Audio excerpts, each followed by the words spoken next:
Maharashtra bulletin, नई सोच नई दिशा।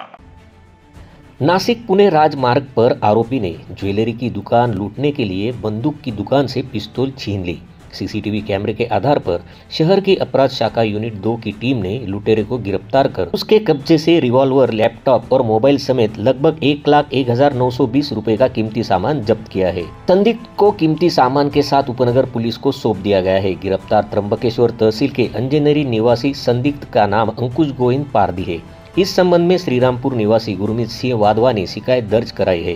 वाधवा नासिक पुणे राजमार्ग पर विजय ममता थिएटर के सामने स्थित सिंह गन हाउस नामक बंदूक की दुकान में मैनेजर के पद पर कार्यरत है। रिवॉल्वर खरीदने के बहाने आए एक युवक ने बंदूक देख रही एक महिला के साथ से करीब 50,000 रुपए की कीमत एयर पिस्टल बंदूक छीन ली। इस संबंध में उपनगर पुलिस थाने में चोरी का मामला दर्ज किया है। इस बारे में सहायक पुलिस निरीक्षक डॉक्टर समाधान हिरे ने जानकारी दी।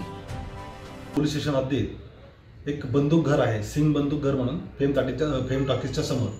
तिथं एक इसम बंदूक घेण्याच्या उद्देशाने गेला।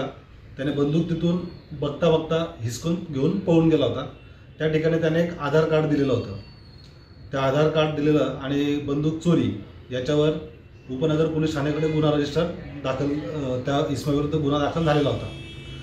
तो गुन्हा दाखल झाल्यानंतर माननीय पोलीस आयुक्त नाशिक शहर श्री संदीप कर्णिक सर, माननीय पोलीस उपायुक्त गुन्हे श्री किरण कुमार चव्हाण सर व माननीय सहाय्यक पोलीस आयुक्त गुन्हे श्री संदीप मिटके सर यांच्या मार्गदर्शनाखाली आमचे गुन्हे शाखा युनिट 2चे प्रभारी अधिकारी श्री हेमंत तोडकर यांनी आम्हाला आदेशित आणि मार्गदर्शन केलं होतं की या गुन्ह्यामध्ये आपल्याला छडा लावायचा या गुन्ह्याचा आणि आरोपी शोधायचा आहे। त्या दृष्टिकोनातून मी स्वतः API समाधान हिरे, माझ्यासोबत GPSI गांगुर्डे, ASI गांगुर्डे, हवालदार पोटिंदे, नितीन फुलमाळी, पोटिंदे आणि महाजन अशांची टीम करून आम्ही सदर इसमाचा शोध घेत असताना शोध कसा घ्यायचा तर ते CCTV फुटेज या आधारातून CCTV फुटेजच्या आधारातून आम्ही त्याचा मार्ग काढला तर प्रॉपर डायरेक्शन आम्हाला मिळत गेली आणि CCTV फुटेजवरनं शोधता आमच्याकडील पोलीस हवालदार, पोलीस शिपाई पोटिंदे आणि GPSI गांगुर्डे यांना माहिती मिळाली की असं ज्या ठिकाणी ती चोरी झालेली आहे तर चोरी करणारा इसम त्याचं नाव वगैरे आम्हाला कळालं। त्याप्रमाणे आम्ही प्लॅनिंग केला आणि उपनगर हद्दीतच त्याला प्लॅनिंग करून आम्ही ताब्यात घेतला। त्याला ताब्यात घेतल्यानंतर त्याच्याकडे जे चोरीस गेलेलं रिव्हॉल्वर होतं, जे एअर रिव्हॉल्वर होतं, तर रिव्हॉल्वर आम्हाला त्याच्याकडनं ॲज इट इज ते मिळालं। त्यासोबत छर्याच्या गोळ्या त्याच्यात टाकणाऱ्या हा सर्व मुद्देमाल आम्ही हस्तगत केला। बॅगेची झडती घेतली असता त्याच्याकडे एक आधार कार्ड देखील मिळून आलं, जे आधार कार्ड त्याने तिथं बनावट आधार कार्ड तिथं दिलं होतं। त्याच्याकडे विचारपूस केल्यानंतर त्याने सांगितलं की ही गन चोरी करण्याचा उद्देश म्हणजे त्याला नाशिक शहरातील विविध ठिकाणी त्याने सोनार व्यावसायिकांची दुकानं त्याने पाहणी केलेली होती, त्याची त्याने रेकी केलेली होती।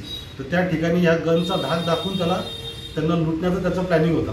त्या लुटीसाठी त्याने हा प्रकार केल्याचं समोर आलेला आहे।